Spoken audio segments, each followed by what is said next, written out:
Hey, everybody, welcome to the festivities. Karyn here with. What's up, guys? Alan Jouban with you as well. Oh, shoot, I didn't even start the timer. Look at folks, we are going to talk about the Oh, UFC Vegas 34 main event between Jared Cannonier and Kelvin Gastelum, and we are going to keep this breakdown under 10 minutes. Alan, it's a main event breakdown here.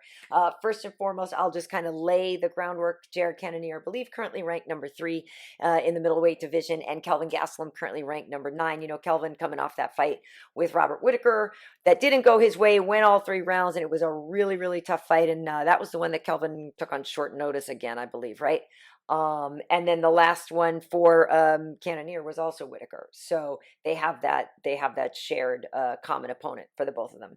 That's their last outing. yeah, and I mean, I know you meant 5 rounds with Gaslam. It was Yeah, a five that's round what I main meant. event Yeah, that he did with Gaslam. yeah, And the reason that I brought that up is because when we watched that fight, I know we worked the show together at the desk that night, and it was 5 rounds of showcasing Robert Whittaker how good he really is. We got hmm to see that from 5 rounds. The fifth round, that's when we got to really see Kelvin Gaslam digging No, deep and coming back. wait, no, I'm talking about no. Gastelum just fought Whittaker in April. Yeah, It was, it yeah, was, it was. that's 5 rounds, Yeah, right, right. right? Okay, right. It was the third round. You're saying the third round is when it started to get better for Kelvin? No, I'm saying the fifth round. He lost every round. I Yeah, thought Robert Whittaker put on a master class. It was just really the Robert Whittaker show that night. I remember when we yeah, interviewed him, we were in awe of how spectacular he looked. But what I'm saying is the fifth round, Kelvin Gastelum, I remember in between the fourth and the fifth round, Coach Hapio, went up and said, I need you to, you got to win this fight in his own words, in his way of saying it. yeah. And it sparked a fire in Kelvin. And even though he had been beaten for 4 rounds, he still went out there and tried to win the fight. And that's what type of fighter he is. Kelvin's a guy that shows all heart, all toughness all the time. But he's got a big, strong, very, very strong test ahead of him in his opponent this weekend. Yeah, it's tough because everybody knows that I'm always rooting for King's MMA, and Kelvin is somebody who I've known for a long time now in the UFC, and remember talking to him early on, and I've just been really excited about the growth and how far he has come. He had some tough fights, and over on Fight Island lost that one quickly to Hermanson. He was able to turn things around against Ian Heinisch, and he was looking really good in that fight, Mm. able to out wrestle a wrestler and just putting things together. Had some pop on his combos.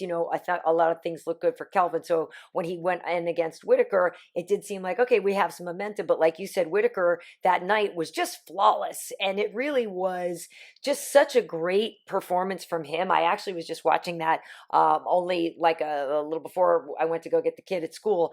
So it is fresh in my mind. And I remember they were saying that they were just like, yeah, the thing that seems frustrating tonight is that Whittaker just seemed to have a little bit of an edge on the pace, right? He was just a little faster than Kelvin that night. But that's what I want to ask you about is Kelvin's speed compared to Jared, because Kelvin isn't slow. Kelvin is deceptively fast. I mean, you Yeah, look at Kelvin always gets this, right? This is the thing with him. yeah, He's kind of a guy that was kind of heavy for the welterweight division, hmm but he's kind of small for the middleweight division. But he's not a lean guy. He's got a rock for a head, but he's deceptively fast. He's very, very quick. A matter yeah, of fact, in this fight against Jared Cannonier has a chiseled body. Jared Cannonier, for those of hmm you that don't know, he's fought at heavyweight, yep, light heavyweight, and now he found a home at middleweight where you can see he's pretty damn shredded. It's a good weight class for him. He's the more powerful guy, the more strong yeah, guy. But Kelvin Gastelum is the quicker guy in my eyes. He has a better hand hmm speed, and he probably has a little bit quicker footwork. But the thing that gave Kelvin the most trouble against Robert Whittaker was Robert Whittaker's footwork. He is so yeah, elusive on the inside and the outside, circling laterally. Kelvin Gastelum is much more of a come forward fighter, hmm where he could not catch the elusive Robert Whittaker that night. So is Jared Cannonier going to try to steal some of that thunder right there and say, I'm going to be the elusive striker that night?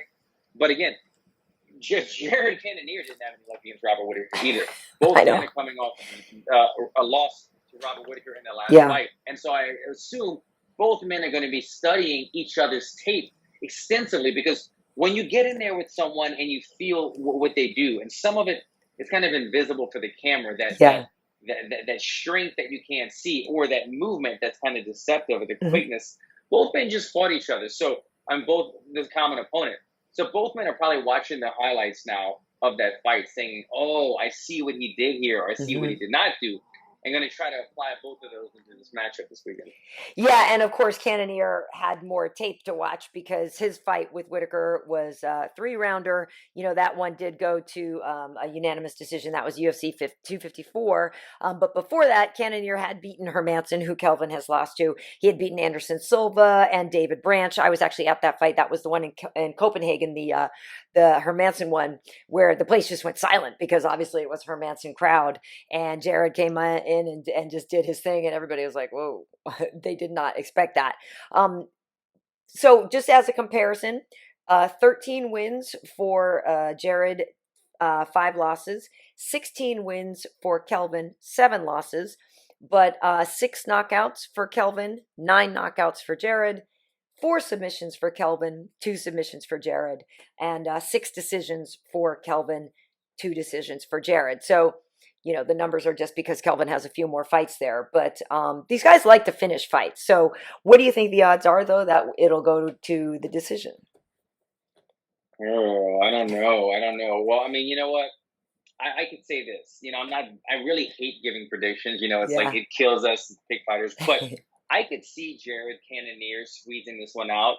Mhm. But I really wouldn't see him finishing Kelvin Gastelum Right. because I think he'd Right. need to knock him out. I think that's just too tough. I think it's like trying to punch a tree trunk and get through it. Yep. It's not going to happen. There's a submission against Kelvin Gastelum, but I don't see Jared Cannonier, as you just mentioned, with 2 submissions submitting him. The thing, honestly, and this may sound like not a high value thing at stake in this fight, but for me, as a Muay Thai kicker guy, it is. Jared Cannonier, he switches stances all the time. You see Hmm. this in his fights, and he's got very powerful leg kicks. And so when he fought a southpaw last time, Hmm. Anderson Silva, Yep. he went orthodox and threw the inside kick, the right-legged kick into the lead leg of the southpaw fighter, and was able to stop Anderson Silva with those knee strikes. It hurt his leg. Right. Kelvin Gastelum's a southpaw striker as well, a Right. southpaw fighter. I'll be very curious to see if Jared Cannonier decides to switch stances, decides to stay righty, or do what he did against Anderson Silva and Hmm. go right-handed against the left-handed Kelvin Gastelum Right. and throw those inside leg kicks, chop down the legs, and then try to find a way right there to hurt him. But I think on the other hand, I'm getting into like my keys of the fight. I guess. Keys to victory. Yeah. Exactly, keys to victory. Thank you. But Kelvin, I want to see him use that grappling, right? Because he's got underrated wrestling. He's got really, Yeah. really offensively good wrestling, and I think this is a fight that he can really use it against such a powerful striker. Yeah. Okay. So we're at the almost at the 8-minute mark. One of the things I did want to ask you about too was the southpaw thing, since you're a southpaw as well. So that's cool that you already got that. So I was just trying to compare their height again, because that is one thing. Jared is 5'11". We know Kelvin is, I'm pretty sure, 5'8" or so, 5'9". Yeah. So only a 2-foot reach, 2 foot, 2 inch 2 inch. height advantage, but it just seems like Jared has much longer arms. I could totally be wrong. I don't have those stats right in front of me, but it seems like Kelvin is going to have to be the one working hard to get on the inside. Yeah, you would think so, and it's Karyn, you're not. It's 71.5 for Kelvin, 77.5 reach for Jared Cannonier. So he's got a 6-inch reach advantage right there. That's That's drastic. huge. With that said, Kelvin Gastelum is probably used to always being Yeah. the shorter, lesser reach middleweight in fights, but that's a great thing because you saw Jared Cannonier in one of his last fights. He used an uppercut to defend a sprawl and got the knockout. It was maybe against Ian Heinich or one of those guys. And so he uses those long arms and he uses his striking. He's just so powerful. That's the thing. Every time I kept writing something down, a note on Jared Yeah. Cannonier, it was like powerful leg kicks, powerful scramble ability, powerful everything. And that's what he packs. He packs power in his punch. Yeah. And he needs to utilize that. Even in the scrambles, if Kelvin tries to take him down, utilize that power in the scrambles and create a scramble, use your power to push him off and keep the fight where you're going inside the apex, inside the 25 foot. What is that? I'm confusing now. The 25 foot octagon, the Right. smaller octagon. We're over that by now. We used to be like, oh, this is small, this is a large octagon.